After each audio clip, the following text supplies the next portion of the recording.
ये उनको या तो कोई वो हमेशा इस तरीके की बयानबाजी करके दो समाजों के बीच में इस तरीके की जातीय द्वेष भावना फैलाना, मैं काफ़ी समय से लोकसभा चुनावों के बाद उनको देख रहा हूँ। मैं उनको बहुत यूँ पहले सम्मानजनक लीडर जो होता है बाड़मेर जैसलमेर इतने पद तक है, वो आज दिल्ली की राजनीति करते हैं। जिस तरीके से जातीय द्वेषता फैलाकर वो राजनीति करना चाह रहे हैं, वो बिल्कुल बाड़मेर और जैसलमेर की हवा इससे खराब हो रही है, ये गलत बात है सर। उनका सीधा सीधा आरोप ये है कि दलित जो एसटी एसी वर्ग है उनको कहीं ना कहीं वंचित रखा गया। तो 10 साल में ऐसे कौन से बड़े काम है जो आप एसटी एस के समुदाय के लिए आपने किया? मैंने मेरे गांव में एसटी एसी समाज के 300 परिवार है। आप, मैं मीडिया के माध्यम से देखना चाहता हूँ, आप सभी मीडियागण पधारिए।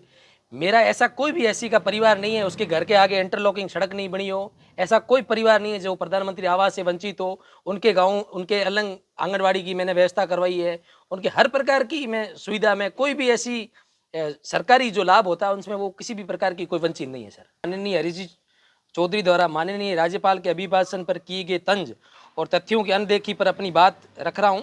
विधानसभा के पटल पर किसी भी सीनियर नेता को तथ्यहीन और झूठी आपसी जातियों में लड़ाई करने वाली बात नहीं रखनी चाहिए।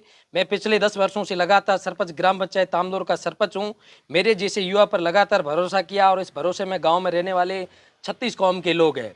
माननीय हरीजी चौधरी ने जिन हरखाराम जी, रेशमाराम जी, मेघवाल इनके यहाँ पानी नहीं पहुँचने की बात रखी है, वो सरासर झूठी और तथ्यों से परे है तथा एकदम मनगढ़ंत है।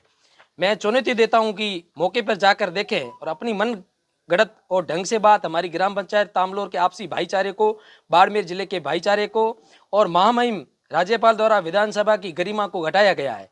जिन गोविंद सिंह के घर पानी पहुंचने की तकलीफ एक्चुअली मुख्य ओबीसी समाज से आते हैं और ओबीसी समाज ही नहीं, हर 36 कौम तक पानी पहुंचाना हमारे इतने राजनीतिक हमारा धर्म बनता है कि हर घर तक वो पानी पहुंचे है। काले पानी में कोई भी किसी प्रकार का कोई भेदभाव नहीं किया जाता है।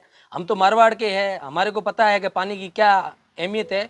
ये राजनीति से ऊपर उठकर पानी जो सरकार काम कर रही है, तो पानी पर इस तरीके का कोई भेदभाव नहीं किया जा रहा है। इतने बड़े व्यक्ति अपनी राजनीति रोटियां सेकने के लिए, वर्ग भेद का जहर फैलाने के लिए ऐसी झूठी बात विधानसभा में रखी। मैं आपके माध्यम से इस बयान की मैं कड़ी निंदा करता हूं और उनके गलत बयानबाजी के लिए उनको विधानसभा अध्यक्ष और इस क्षेत्र के लोगों से माफी मांगनी चाहिए। तो क्या आपने रेशमा राम जी और हरखाराम जी की बात करी, उनके घर में पानी आ रहा है? हाँ, मैं तो चैलेंज कर रहा हूँ, खुली चुनौती दे रहा हूँ। हरी चौधरी जी वहाँ पधारिए, आपका खुद का गांव है, आप रेशमा राम जी के घर पधारिए, उनके भाई सुदामा राम जी के घर पधारिए, या किसी भी जाति के, जनरल जाति के या ओबीसी जाति के, या किसी भी, पानी में किसी प्रकार का कोई भेदभाव नहीं हो रहा है। चलो 800 कनेक्शन है, किसी को 30 या 35 या 25 परिवारों में कोई टेक्निकल प्रॉब्लम हो सकती है, या किसी की घर की ऊंचाई हो सकती है, धीमा पानी आ सकता है, उसमें मैं उस बात पे मैं कुछ कह नहीं सकता। लेकिन ये जो उन्होंने जिस तरीके का तंज कसा कि आदरणीय गोविंद सिंह के घर पानी जा रहा है, अरखाराम जी और रेशमा राम जी मेघवाल के घर नहीं जा रहा, इस तरीके की जातीय भेदभाव राजनीति करना, हम हमारे गांव में बड़े भाईचारे से, आदर से, मान से, सम्मान से रहते हैं। 80 साल से हमारा देश आज़ाद होने के बाद आज तक किसी भी प्रकार का हमारा एसटी एसी या जनरल कास्ट का कोई भी किसी प्रकार का आज तक कोई भी मेरे गांव में मुकदमा नहीं है। हम बड़े प्रेम, भाईचारे और प्रेम से रह रहे हैं। तो इस तरीके की आप तो बयान दे देते हो, लेकिन उस बयान का इफेक्ट कहीं न कहीं गाँव के लोगों और गाँव के लोगों पर पड़ता है।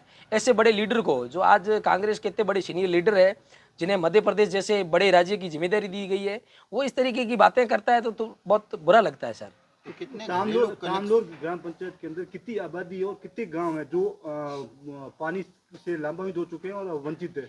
मेरे ग्राम पंचायत गांव में, तामलोर में 3 गांव है, तामलोर, देवलगढ़ और हीरपुरा। हीरपुरा में अभी तक ऑन गोइंग काम है, अभी तक प्रोसेस में काम चल रहा है, वहां तक अभी तक पानी नहीं पहुंचा है, वो काम चल रहा है। देवलगढ़ और तामलोर में 800 कनेक्शन कर दिए गए। हमारे गाँव में 5000 की आबादी है लगभग सर। तो जैसे जिन 800 कनेक्शन किए गए वो कौन कौन किन किन के घर पे हो रखे हैं? उसमें सर जनरल के भी लोग हैं, ओबीसी के भी लोग हैं, एसटी एसी के भी लोग हैं, हर 36 कौम के लोग हैं। और इस तरीके से आप, मैं इस लेआउट के माध्यम से भी आपको तो मैं बता सकता हूं कि किसी भी प्रकार की कोई भी, आप ये इस माध्यम से देख सकते हो, सभी के कनेक्शन एक साथ किए गए हैं। ये पीएचडी का लेआउट है, इसमें 3 तरीके से गाँव को बांटा गया है और तीनों में इस तरीके कोई अलग से नहीं है। जनरल के लोगों को भी उसी पानी के पाइप में पानी जा रहा है और एसटी एसी के लोगों के भी उसी पानी के पाइप में जा रहा है और ओबीसी के समाज के लोगों के में भी पानी उसी पाइपलाइन में जा रहा है। तो इस तरीका, ये पूरा एक गवर्नमेंट का एक कागज़ है, आप इसको देख सकते हो। मैं आपको एक एक चीज़ इस तथ्यात्मक माध्यम में मैं बता रहा हूँ आपको सर।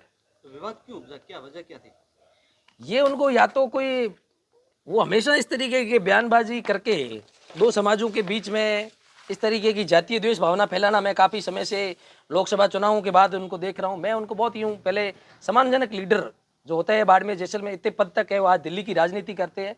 जिस तरीके से जातीय द्वेषता फैलाकर वो राजनीति करना चाह रहे हैं, वो बिल्कुल बाड़मेर और जैसलमेर की हवा इससे खराब हो रही है, ये गलत बात है सर। उनका सीधा सीधा आरोप ये है कि दलित जो ST SC वर्ग है उनको कहीं ना कहीं वंचित रखा गया। तो 10 साल में ऐसे कौन से बड़े काम है जो आप ST SC के समुदाय के लिए आपने किया? मैंने मेरे गांव में ST SC समाज के 300 परिवार है।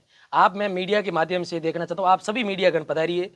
मेरा ऐसा कोई भी SC का परिवार नहीं है उसके घर के आगे इंटरलॉकिंग सड़क नहीं बनी हो, ऐसा कोई परिवार नहीं है जो प्रधानमंत्री आवास से वंचित हो। उनके गाँव उनके अलग आंगनबाड़ी की मैंने व्यवस्था करवाई है, उनके हर प्रकार की मैं सुविधा में कोई भी ऐसी सरकारी जो लाभ होता है उनमें वो किसी भी प्रकार की कोई वंचित नहीं है सर। तो जैसे पानी आने की बात है, तो पानी कितने कितने समय में आता है और बराबर आ रहा है या नहीं आ रहा है? पानी सर 7 दिन में गांव में 5 बार पानी आता है, जिसमें 5 बार है। जो सोमवार को इस मुख्यालय की रेवेन्यू विलेज में आएगा, मंगलवार को इस रेवेन्यू विलेज में, बुधवार को इस तरीके से हमने वहाँ एक व्यक्ति ग्राम पंचायत की तरफ से ऑथराइज कर रखा है, वो पानी एकदम व्यवस्थित रूप से सुचारू रूप से चालू करता है सर।